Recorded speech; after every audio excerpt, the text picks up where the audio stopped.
Световен шампион на семя и хълки и олимпийски бронзов медалист от Сидни Йордан Йовчев пристига с надеждата, че най-после може да се докосне и до олимпийското злато. Той е на 31 години. Но това нещо конкуренцията е жестока и единствено можеш да я пребориш, ако си с класа на другите. Той играе непосредствено след представителя на домакините и разликата в качеството на изпълненията е повече от очевидна.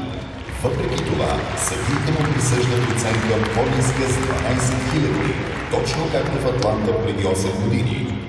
Сребро вместо злато. Олимпийският шампион от Атланта Юрий Кеки красноречиво показва пред телевизионните камери какво е мнението му. Показва на всички, че Йордан Йовчев е шампион.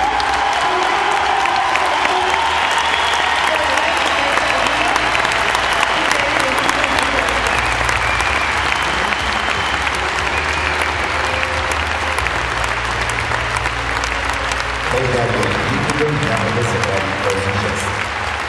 Какво повече може да направя? Не знам да си. Не знам да може повече. Аз никога няма да забравя как ме посрещнаха хората на летището в София при завръщането ми от Татъна.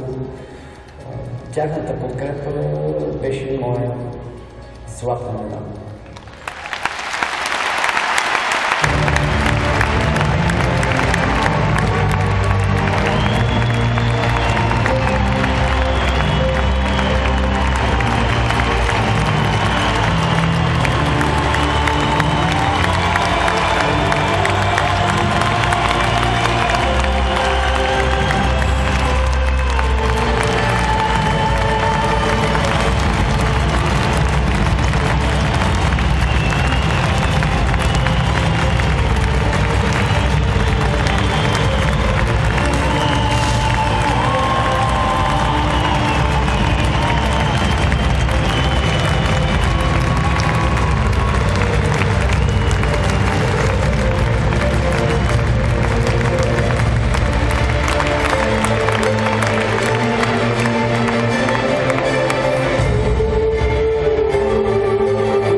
чудовище с 21 милиона жители, готов за гигантски олимпийски спектакъл. Година преди това Йовчев е повдигнал летвата за трудност на хълки до невероятните 7,3 точки. В квалификациите на своите пети поред олимпийски игри той отстъпва единствено на световния шампион Чен Йипинг, Китай. Не съм се готвил така хубаво, както за Пекин. Тренирах, като искам да докажа, че мога, но същевременно това не беше реванша от 2004. На финала обаче Йовчев допуска нелепа грешка, която обикновените зрители дори не забелязва. Но тя е достатъчна да го остави на 8-о място в крайното класиране.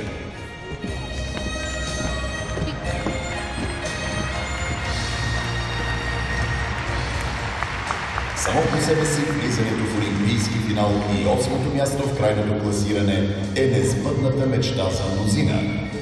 Но за Данчо тази развръзка остава дълбока следа.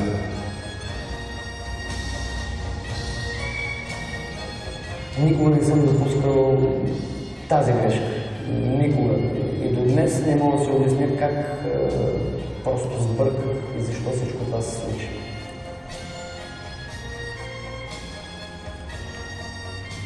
Със сигурност играх на максимум, но явно понякога и най-добре грешка.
През лятото на 2008 година Йордан Йовчев и Красимир Дунев се завръщат с семействата си у дома в Пловдив.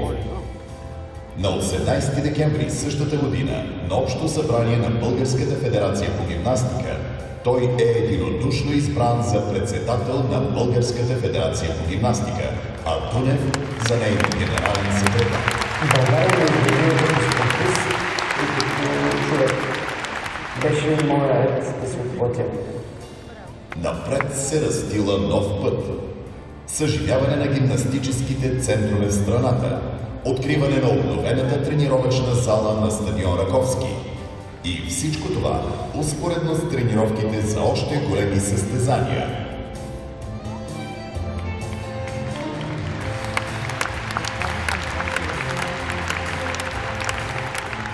Ние успяхме да подновим основно тази зала в най-трудните времена на криза. Това, че бяха отделени средства за нас, означава много. Във всички случаи, аз вече знам много добре каква е разликата между това да си спортист и това да си ръководител. Трудна работа.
Интересът към това първенство е огромен. След 3 години в същата зала ще бъдат проведени финалите на Олимпийските игри. Сред участниците има много нови таланти.